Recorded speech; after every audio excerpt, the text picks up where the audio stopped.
রিজিক দেওয়ার মালিক তো আমি, তুমি রিজিক নিয়ে এত টেনশন করতেছো কেন? তুমি নামাজের আদেশ দাও, আমি তোমার রিজিকের ব্যবস্থা করে দেব। বুঝেন নাই রিজিকের ব্যবস্থা কোত্থেকে আসে? রিজিক কোত্থেকে আসে? রিজিক কি জমিনে নাকি? রিজিক কোত্থেকে আসে? ওয়াফিস সামাই রিজকুকুম ওয়া মা তুআদুন। আল্লাহ বলছেন ওয়াফিস সামাই রিজকুকুম, আসমান থেকে রিজিক আসে। রিজিক আসে কোত্থেকে? আসমান থেকে রিজিক আসে। রিজিক জমিন থেকে আসে না। অতএব ফয়সালা হয় আসমানে। সেই ফয়সালা আসমান ওয়ালা যিনি আছেন, আসমানের যিনি মালিক, সেই মালিকের কাছে রিজিক চাইতে হবে। আদারওয়াইজ কোন রিজিক পাবেন না। আদারওয়াইজ রিজিক পাবেন না। এমন হতে পারে আপনি বহু কিছুর মালিক, কিন্তু এগুলো আপনার জন্য রিজিক না, এগুলো অন্য কারোর জন্য করে যাচ্ছেন। আপনি সারাদিন রাত পরিশ্রম করে, কিন্তু আপনি নিজে ভোগ করতে পারবেন অন্য কারোর জন্য। এটা এরকম হয় কিনা? আছে কিনা? এরকম বহু আছে, অসংখ্য আছে। রিজিক দেওয়ার মালিক হচ্ছেন আল্লাহ। আল্লাহ তাআলা এই জন্যই তিনি বলেছেন, কোরআনে তিনি বলেছেন, ওয়ামা খালাকতুল জিন্না ওয়াল ইনসা ইল্লা লিয়াবুদুন মা আসআলুহুম আলাইহি মির রিজক। আল্লাহ তাআলা কি বলছেন? যে আমি তোমাদেরকে তোমাদেরকে তৈরি করেছি আমার ইবাদত করার জন্য। আমি তো তোমার কাছে রিজিক চাই না। ইন্নাল্লাহু ওয়ার রাজ্জাকু যুল কুওয়াতিল মাতিন। রিজিক দেন কে? আল্লাহ তাআলা। আমি তো তোমার কাছে রিজিক চাই না। হে বান্দারা, লা তাকতুলু আওলাদাকুম খাশিয়াতা ইমলাক নাহনু নারযুকুকুম ওয়া ইয়্যাকুম নাহনু নারযুকুহুম ওয়া ইয়্যাকুম। তোমাদের সন্তানদের রিজিকও আমি দেই, টেনশন করার কোনো কারণ নাই। সন্তান হলে রিজিক দেয় কে? আপনার টেনশন করার কোনো কারণ আছে? সন্তান যিনি দেন তিনি কি রিজিক দেন না?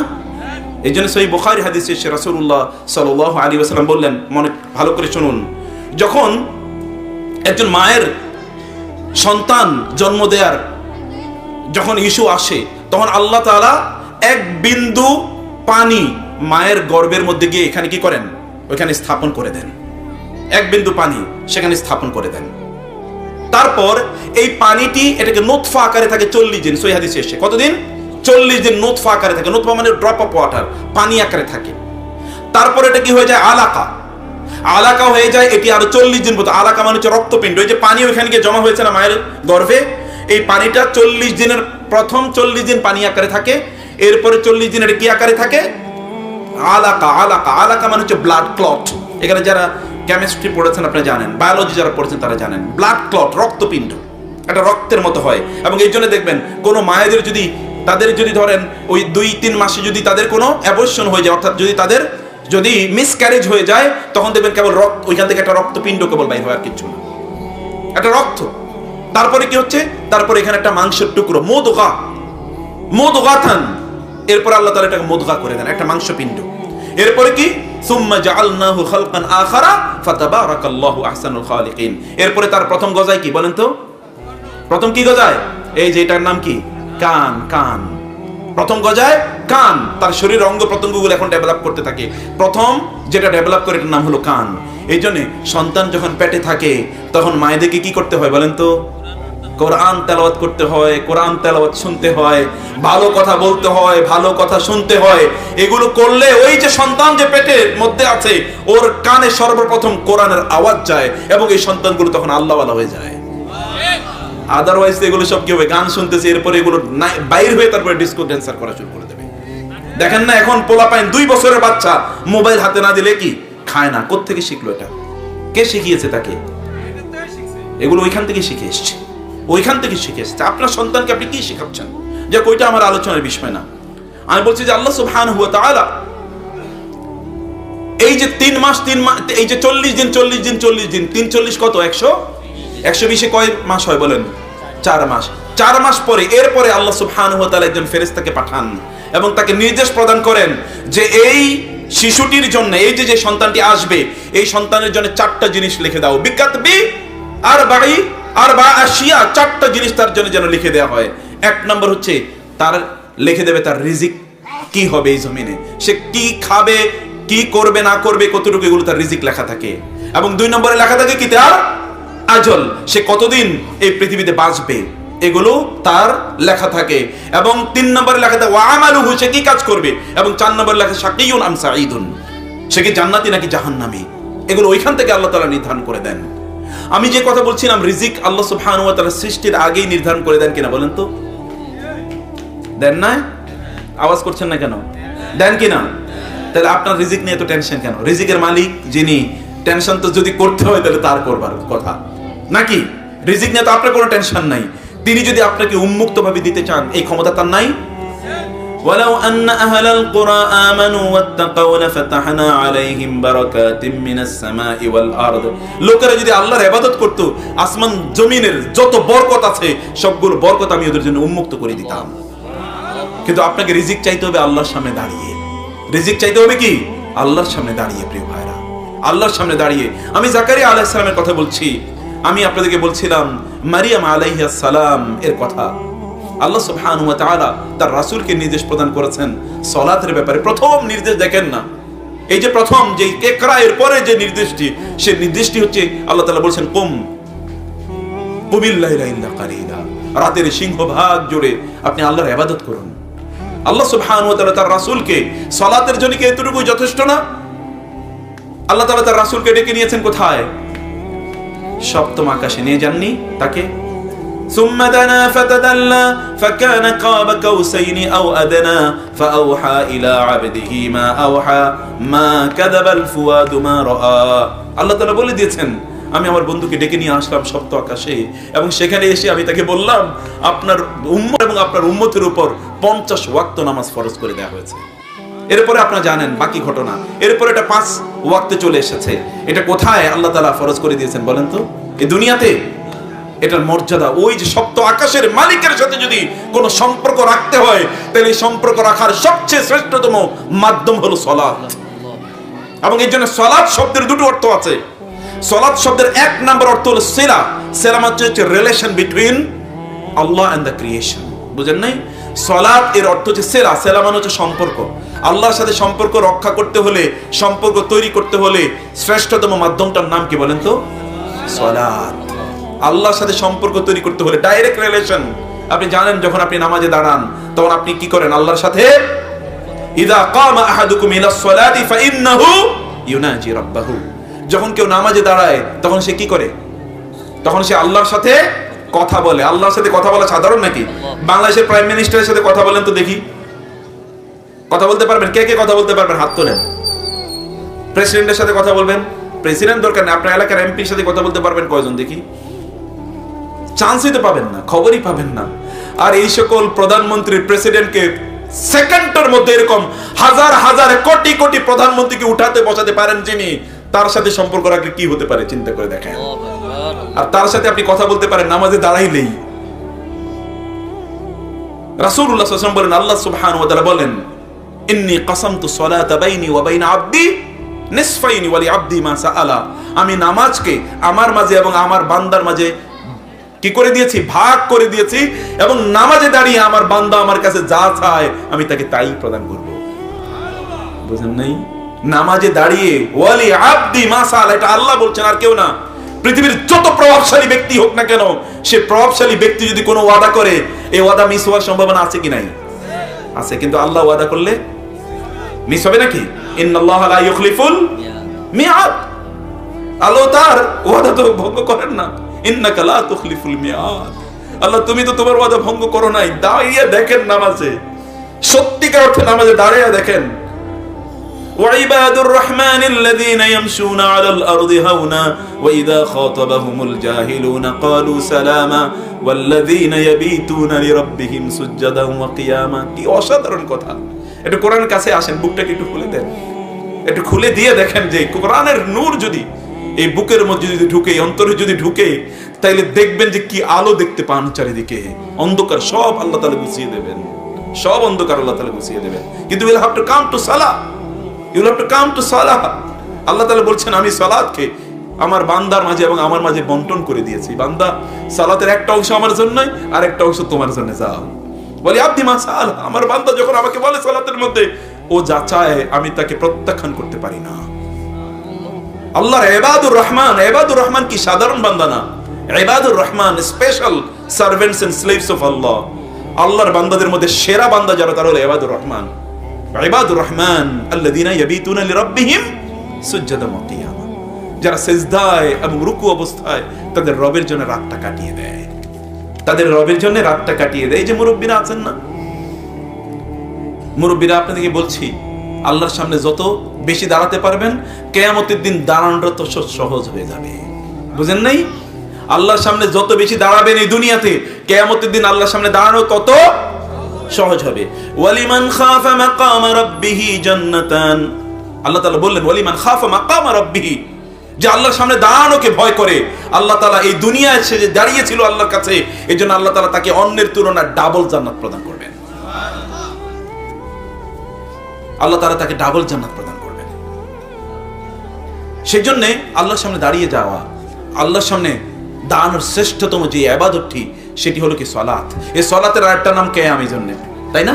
কিয়ামুল লাইল মানে কি বলেন তো? নামাজ নাকি অন্য কোনো কিছু? কিয়ামুল লাইল মানে কি? নামাজ, রাতের নামাজ। তো কিয়াম মানে কি? কিয়াম মানে দাঁড়ানো, কিয়াম মানে সালাত। মান কামা রমাদান ঈমানান ওয়া ইহতিসাবান, হোয়াট ডাজ ইট মিন? মান কামা রমাদান ঈমানান ওয়া ইহতিসাবান, যে রমাদানের রাতে দাঁড়িয়ে দাঁড়িয়ে সালাত আদায় করে। কিয়াম মানে হচ্ছে আল্লাহর সামনে দাঁড়িয়ে সালাত আদায় করা। কিয়াম মানে হচ্ছে আল্লাহর সামনে দাঁড়িয়ে সালাত আদায় করা। রিজালুল্লাহ তুলহিহিম তিজারাতুন ওয়ালা বাইউন আন যিকরিল্লাহি ওয়া ইকামিস সালাহ। আপনার যত ব্যবসা বাণিজ্য থাকুক না কেন, আল্লাহকে ভুলে যায়েন না। আল্লাহকে ভুলে গেলে দুনিয়াটা আল্লাহ তাআলা আপনার জন্য জাহান্নাম বানিয়ে দেবেন। ومن أعرض عن ذكري فإن له معيشة ضنكا ونحشره يوم القيامة أعمى قال رب لم حشرتني أعمى وقد كنت بصيرا قال كذلك أتتك آياتنا فنسيتها وكذلك اليوم تنسى। হৃদয় ফেটে যাওয়ার কথা যদি আপনি বুঝতে পারতেন প্রিয় ভাইরা, ফেটে যাওয়ার কথা। ওমান আ'রাদা আন যিকরি, আমার নামাজ থেকে যে মুখ ফিরিয়ে নেবে, ফাইন্না লাহু মাঈশাতান দনকা, আমি এই দুনিয়ার জীবনটাই তার জন্য কঠিন করে দেব।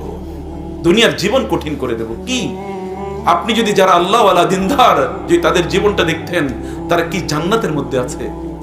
আর যারা অনেক সম্পদ, অনেক ক্ষমতার অধিকারী, ওদের দিকে তাকিয়ে দেখেন, ওদের ঘুম নাই, নিদ্রা নাই, ডায়াবেটিস, ব্লাড প্রেশার, ক্যান্সার, হার্টের ডিজিজ, অথবা কি কিডনি ফেইল, এমন কোন রোগ নাই যে রোগ দিয়ে আল্লাহ তাআলা তারে পূর্ণ করে দেন নাই। দুনিয়াটাই ওর জন্য জাহান্নাম, বুঝেন নাই? দুনিয়াটাই তার জন্য জাহান্নাম।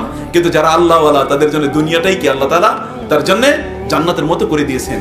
এইরকম যে কারণ দুনিয়াতে সে আল্লাহ ভালোবাসা পেয়েছে, ওই ফিল, এটা কেবলমাত্র এই দুনিয়ার সাজসজ্জা, অনেক কিছু সম্পদ, ক্ষমতা, এগুলোই শোনা। ইয়া আইয়াতুহান নাফসুল মুতমাইন্নাহ ইরজিই ইলা রাব্বিকি রাদিয়াতাম মারদিয়া, একটা ইতমিনান।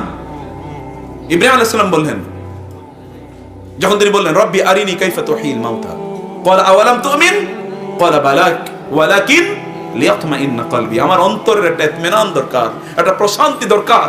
আমি প্রশান্তিটা কেবলমাত্র অর্জন করতে চাই। এই প্রশান্তি কেবলমাত্র আল্লাহর সামনে দাঁড়ালে অর্জন হয়। এটা অন্য কোথাও, অন্য কোনো জায়গায় আপনি কিচ্ছুর মধ্যে এটা পাবেন না। অন্য কোথাও আপনি এটা পাবেন না প্রিয় ভাইরা। এই যে যুবকরা অনেকে আমাদেরকে এসে বলে তাদের জীবনে অনেক সমস্যা, অনেক সংকট। এই যে আপনারা বলেন অনেক সমস্যা, অনেক সংকট। আল্লাহ তাআলা বলেন কদ আফলাহাল মুমিনুন আল্লাযীনা হুম ফি সালাতিহিম খাশিউন। মুমিনরা সফল হবে। তাহলে ব্যর্থ হয় কেন মুমিনরা? বুঝেন নাই কথা? আল্লাহ তাআলা বলছেন মুমিনরা সফল, আর আপনি এসে বলছেন কি আমি ব্যর্থ। কিভাবে হলো তাইলে? ব্যর্থতার তাহলে মূল কারণ কি? মূল কারণ হচ্ছে ওই যে ওইটাই, মূল কারণ ওইটাই, তারা তাদের সালাতের মধ্যে নাই, তারা তাদের নামাজের মধ্যে নাই। রাসূলুল্লাহ সাল্লাল্লাহু আলাইহি ওয়াসাল্লাম বলেছেন আস-সালাতু নূরুন, নামাজ কি? নামাজ কি? আলো। আলো কোথায় আলো? দুনিয়ায় আলো, আখিরাতেও আলো। বুঝেন নাই? দুনিয়ায় আলো, আখিরাতেও আলো। দুনিয়ার আলো কথা বলি, আখিরাতের কথা আমি একটু পরে বলছি। সালাত কিভাবে আপনার জন্য আলো হবে প্রিয় ভাইরা? চারিদিকে অন্ধকার, কেবল চোখে অন্ধকার দেখতেছেন। এরকম লোক আছে না বলে কেবল ভাই চোখে অন্ধকার দেখতেছি। চোখে কেবলমাত্র কি পোকা যেন বলো এটাকে, জোনাকি পোকা দেখছি, অথবা চোখে কেবলমাত্র মরিচিকা দেখছি, কেবলমাত্র মরিচিকা দেখছি, ধুধু এরকম দেখছি। কোন মোমেনের জন্য চোখে কোনোদিন ধুধু দেখার প্রশ্ন আসে না। কারণ as-salatu নূরুন, সালাত নামাজ তার জন্য আলো, নামাজ তার জন্য আলো। কোন অন্ধকার তাকে কোনোদিন ডেকে দিতে পারে না। রাসূলুল্লাহ সাল্লাল্লাহু আলাইহি ওয়াসাল্লাম তার যখন টেনশন হতো তখন তিনি কি করতেন বলেন তো? তিনি বেলালকে বলতেন আকিমিস সালাত আরিহনা বিহা। বেলাল একটা টেনশন সামনে দেখতে পাচ্ছি, ইম্প্যান্ডেন্ট ডেঞ্জার, একটা বিপদ দেখতে পাচ্ছি, নামাজের ব্যবস্থা করো, নামাজে দাঁড়িয়ে যাই, নামাজে দাঁড়িয়ে গেলে আমার এই সমস্যা সমাধান হয়ে যাবে। এবং তাই হয়েছে। বদরের যুদ্ধ, বিশাল বড় বাহিনী, 1000 সৈন্যবাহিনী, সেখানে তাদের যেই অস্ত্র শস্ত্র এবং হিউজ ট্রেনিং প্রশিক্ষিত সৈন্যরা সেখানে আসলো। আর এখানে কেবলমাত্র রাসূল সাল্লাল্লাহু আলাইহি ওয়াসাল্লাম যাদেরকে নিয়ে গেলেন তাদের কাছে মাত্র 2টা ঘোড়া আছে। ঘোড়া কয়টা বলেন তো? মাত্র 2টা। ওদের ওইখানে কিন্তু ভরপুর আর এখানে তাদের তলোয়ার মাত্র 2-3টা আছে, আর কিচ্ছু নাই। এই লোকগুলো অধিকাংশই দুর্বল, কারণ এরা মক্কায় কি ছিল, অধিকাংশ এখানে তারা স্লেভ, কৃতদাস হিসাবে তারা ছিল। এত দুর্বল সাহাবীদেরকে নিয়ে তিনি গেলেন যুদ্ধের ময়দানে। তিনি বললেন, সালাতের মধ্যে তিনি দাঁড়িয়ে গেলেন, সালাত শেষ করে তিনি আল্লাহর কাছে প্রার্থনা করছেন, কাঁদছেন, আল্লাহ ইন তুহলিক হাযিহিল ইসওয়াবা লা তু'বাদ ফিল আরদি আবাদা। আল্লাহ, যদি এই ছোট্ট কয়েকটা লোকের নিয়ে আমি যুদ্ধের ময়দানে এসেছি বিশাল বড় বাহিনীর বিরুদ্ধে, যদি এরা আজকে পরাজিত হয়, এই জমিনে তোমার নাম নেয়ার আর কে থাকবে আমি বুঝতে পারছি না। আল্লাহ সুবহানাহু ওয়া তাআলা, তিনি আল্লাহর কাছে দোয়া করছেন আর কাঁদছেন। তার মাথা থেকে কাপড় যেটা ছিল এটি কান্নার কারণে পড়ে গেছে। আবু বকর রাদিয়াল্লাহু তাআলা পিছন থেকে এসে কাপড়টা উঠিয়ে দিয়ে বলেন, ইয়া রাসূলুল্লাহ, যথেষ্ট, আপনার দোয়া অলরেডি আসমানে কবুল হয়ে গেছে। এবং এরপরে দেখেন না, যুদ্ধের ময়দানে গিয়ে ওই কুরাইশের বিশাল বড় বাহিনী ওইখানে দাঁড়াতেই পারে নাই। সেখান থেকে তারা পালিয়ে যেতে বাধ্য হয়েছে। ডিভাস্টেটিং ডিফিট, এমন একটা পরাজয় যে পরাজয় ইতিহাসের জন্য টার্নিং পয়েন্ট। যদি সেই দিন ইসলাম সেখানে পরাজিত হতো, মুসলিমরা পরাজিত হতো, কি হতো আল্লাহ তাআলাই ভালো জানেন। কিন্তু আল্লাহ সুবহানাহু ওয়া তাআলা সালাত দেখেছেন না, রাতের বেলা রাসূল সালাত আদায় করেছেন, সালাত আদায় করে আল্লাহর কাছে প্রার্থনা চেয়েছেন। এটা এমন একটা ইবাদত যে ইবাদত কোনো অবস্থায় ছাড়া যায় না। এই যে ব্যর্থতার কথা আমি বলি, ইয়াং জেনারেশন যারা আছেন এখানে, যারা শুনবেন, সালাতের কাছে আসেন। আল্লাহ সুবহানাহু ওয়া তাআলা তো সফলতা দুনিয়া এবং আখিরাতে মুমিনদের জন্য রেখেছেন। যে ব্যক্তি মুমিন না, তার জন্য সফলতা আসবে কোত্থেকে? আপনি সালাতে দাঁড়ান, হয়তো আপনি নামাজ পড়েন, কিন্তু এই নামাজটা কি প্রকৃত অর্থে মুমিনের নামাজ কিনা কেউ জানে না, নাকি এটা মুনাফিকের নামাজ। মুনাফিকরা কি নামাজ পড়তো না? আপনার কথা বুঝেন নাই? মুনাফিকরা কি নামাজ পড়তো কিনা?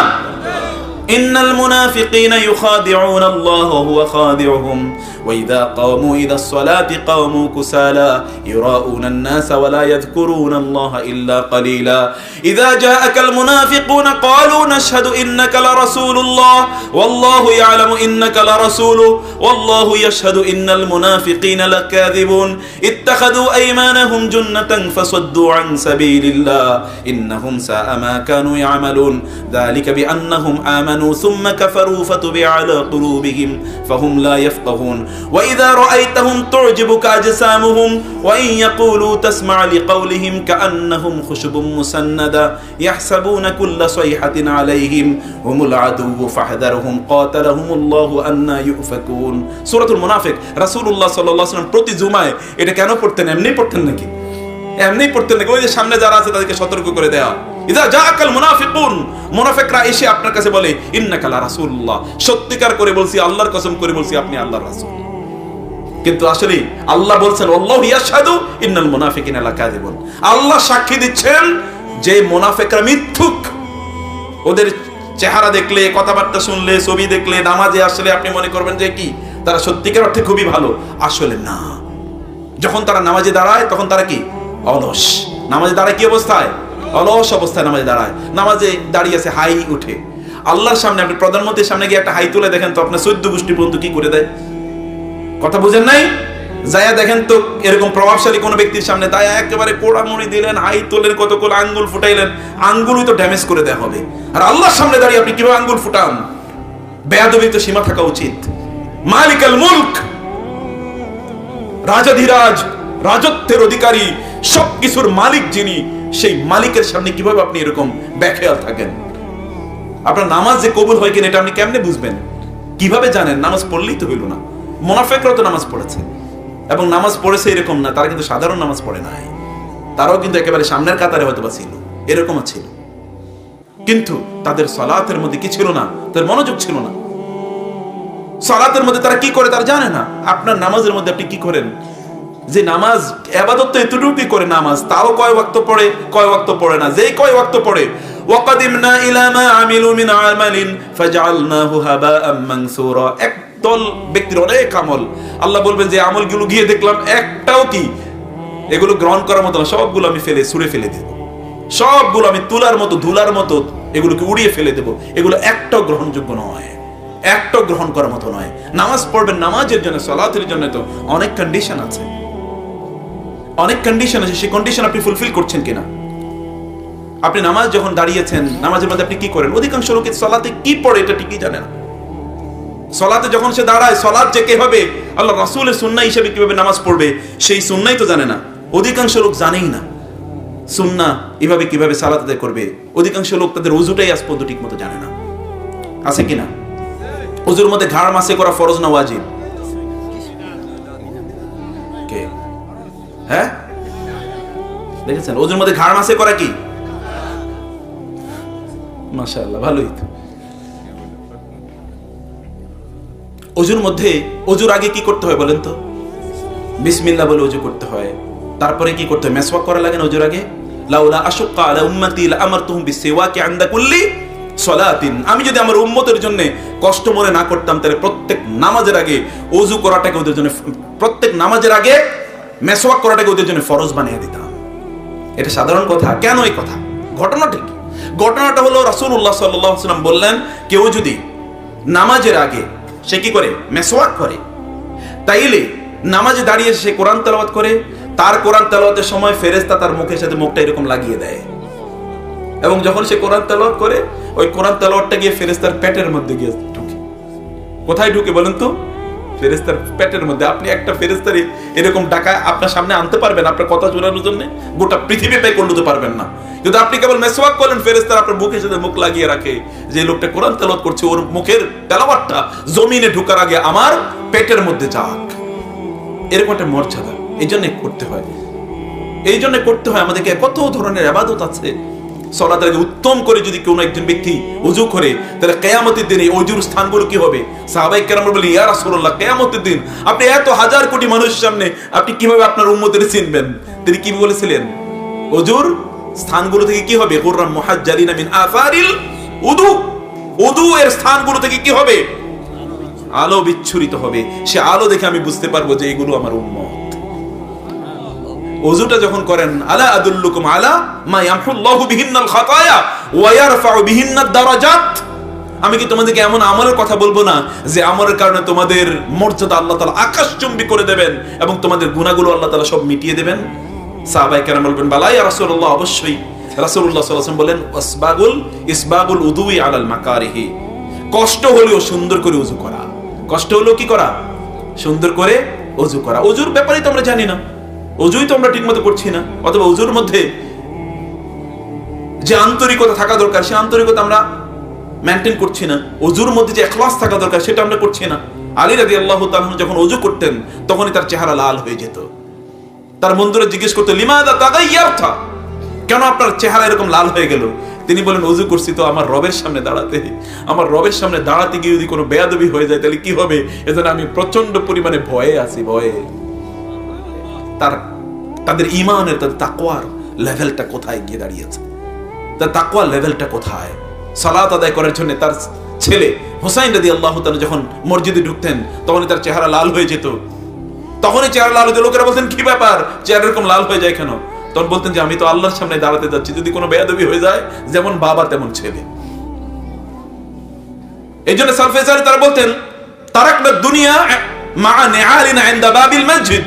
আমরা যখন মসজিদে আসতাম তখন আমরা আমাদের জুতার সাথে দুনিয়া রেখে আসতাম। জুতার সাথে কি রেখে আসতাম? কথাটা বুঝেন নাই আপনারা? জুতার সাথে কি রেখে যেতাম? এখন আপনারা কি মসজিদে দুনিয়া রেখে যান না দুনিয়া নিয়ে যান? পুরা দুনিয়া নিয়ে যান মসজিদে। পুরো দুনিয়া, জুতা তো নিয়ে যাই, গোটা দুনিয়াও আমরা মসজিদে নিয়ে যাই। কিভাবে? নামাজের মধ্যে দাঁড়ালেই সব ধরনের হিসাব নিকাশ মনে পড়ে যায়, সব কথা মনে যায়। কে 30 বছর আগে আপনার কষ্ট দিয়েছিল এটা নামাজের মধ্যে দাঁড়াইলে আপনার মনে পড়ে। কিন্তু তারা বলতেন, তারাকনা দুনিয়া মানে আলিনা ইনদা বাবিল মসজিদ। মসজিদ দরজায় আমরা জুতার সাথে দুনিয়া রেখে আসতাম। এই লোকগুলো কেমন, চিন্তা করে দেখেন তো, এগুলো কেমন? ফেরেশতারা তো তাদেরকে দেখে কি হওয়া দরকার? অবাক হয়ে যায় ফেরেশতারা। যেমনি ভাবে রাসূলুল্লাহ সাল্লাল্লাহু আলাইহি ওয়াসাল্লাম বলেছেন, ওসমান, ফেরেশতারা আপনাদের দিকে লজ্জা পায়। ফেরেশতারা আপনাকে দেখে কি পায়? লজ্জা পায়। কি লেভেলের ঈমান তাদের! ফেরেশতারা তাদেরকে দেখে লজ্জা পায়। কি লেভেলের ঈমান, কি লেভেলের তাদের ইবাদত! এই লেভেলে তাদের নিজেদেরকে তারা উন্নীত করেছিল। এবার আমি বলছিলাম যে সালাতের মধ্যেই তো বহুত ত্রুটি। আপনি যখন মসজিদে যাবেন, মসজিদ যখন আপনি যান, এই জন্য অনেকেই আছে সালাত ঠিক মতো, সালাতের প্রতি আপনার মুহাফাজা নাই, হেফাজত নাই, সালাতকে আপনি ঠিক মতো বুঝেন না এবং গুরুত্ব দেন না। ফাওয়াইলুল লিল মুসাল্লিন আল্লাযীনা হুম আন সালাতিহিম সাহুন। মুসল্লিদের জন্য ধ্বংস, যারা তাদের নামাজের ব্যাপারে উদাসীন, আল্লাহ বাঁচাইছে আপনাদেরকে। আল্লাযীনাহুম আন সালাতিহিম সাহুন বলছেন। যদি আল্লাযীনাহুম ফি সালাতিহিম সাহুন বলতেন তাহলে সব জাহান্নাম ছাড়া কোনো উপায় ছিল না। বুঝেন নাই? আল্লাযীনাহুম ফি সালাতিহিম সাহুন মানে নামাজের মধ্যে ভুল করে, আর আল্লাযীনাহুম আন সালাতিহিম সাহুন মানে নামাজ থেকে উদাসীন, নামাজ সময় মতো পড়ে না, অথবা তারা সব নামাজ ঠিক মতো পড়ে না, এইরকম। তাতে আপনারা বাইসে গেছেন। আর নাহলে বলতে যদি বলা হতো ফি সালাতিহিম, নামাজের মধ্যে উদাসীন মানে নামাজের মধ্যে ভুল করে ফেলে, তা নামাজের মধ্যে তো আপনার মনে থাকে না মাঝে মাঝে, আগের রাকাতে কোন সূরা পড়ছেন এটা তো কিছুক্ষণ পরে আর মনে থাকে না। আছে কিনা এরকম? আছে তো। তারপরে আপনার তো মনেই নাই। সালাতে যখন আপনি যাচ্ছেন, সালাতে আযান দিয়েছে হাইয়া আলাস সালাহ হাইয়া আলাল ফালাহ, ইয়া আইয়ুহাল্লাযীনা আমানু ইযা নুদিয়া লিস-সালাতি মিন ইয়াউমিল জুমআতি ফাসআউ ইলা যিকরিল্লাহি ওয়া যারুল বাই'। যখন আযান দেয় তখন কি করতে হয়? দৌড়াতে হয় মসজিদের দিকে। বুঝেন নাই? কি করতে হয়? দৌড়াতে হয়। আল্লাহ তাআলার জন্য যদি আপনি দৌড়ান তাহলে আল্লাহ তাআলা আপনার কাছে কিভাবে আসবেন বলেন তো? সেই হাদিসে কুদসিতে আসছে না, রাসূলুল্লাহ সাল্লাল্লাহু আলাইহি ওয়াসাল্লাম বলেন, আল্লাহ তাআলা বলেন যে কোন বান্দা যদি আমার দিকে হেঁটে আসে তাহলে আমি তার দিকে কিভাবে যাই, আর আপনি যদি দৌড়ে যান তাহলে আল্লাহ কিভাবে আসবে? তাহলে আল্লাহ কিভাবে আসবে? আল্লাহ কি এইভাবে আসতে পারেন না? পারেন তো। সেজন্য আপনাকে সেই বিশ্বাস নিয়ে আল্লাহ ডেকেছেন, আমার রব ডেকেছেন। আমি কিভাবে এই দুনিয়ার মুখে এখানে পড়ে থাকি? বন্ধ করো শাট of your shops, your markets, stop your works, business, সবকিছু বন্ধ করে দেন। আপনি ওইখানে গিয়ে দাঁড়ান, আল্লাহর সামনে দাঁড়িয়ে যান। রব তুমি ডেকেছো, আমি কি তোমার ডাকে কি আমি দেরি করতে পারি নাকি? মুসা আলাইহিস সালাতু ওয়াস সালাম কিভাবে এত মাইটি প্রফেট হয়েছেন। মুসা আলাইহিস সালামকে আল্লাহ তাআলা বলেন তুর পাহাড়ে আসেন, আপনার সাথে কথা আছে, কিন্তু আপনি সাথে সাথে কি আপনার উম্মতের মধ্যে নেতৃস্থানীয় কয়েকজনে নিয়ে আসবেন। তিনি সবাইরে নিয়ে যাওয়া শুরু করলেন, কিন্তু তিনি দিয়েছেন দৌড়, আর সবাই কি করছেন? স্লো স্লো যাচ্ছেন। মুসা আলাইহিস সালাম একা গিয়ে সেখানে উপস্থিত। আল্লাহ তাআলা বলেন কি ব্যাপার মুসা, আপনার সাথে লোকরা কই, আপনি একা কেন? তিনি কি উত্তর দিয়েছেন জানেন? তিনি বলেছেন ওয়া আজিলতু ইলাইকা রাব্বি লিতারদা। আল্লাহ আপনি ডাকছেন, আমি কি স্লো আসতে পারি নাকি? ডাকছেন আপনি, আমি কিভাবে আসতে আসি? আমি দৌড় দিছি, আল্লাহ আপনি ডেকেছেন। এটা হচ্ছে রাসূলদের নবীদের দৌড়। আজান দিয়েছে, আজানের পর একজন মুসলিম, তিনি আল্লাহ ডেকেছেন। একজন মুসলিম অন্য কোথাও থাকতে পারেন না। আপনি দৌড়ে এসে দেখেন আল্লাহ তাআলা কিভাবে আপনার সমস্যাগুলো সমাধান করে দেন।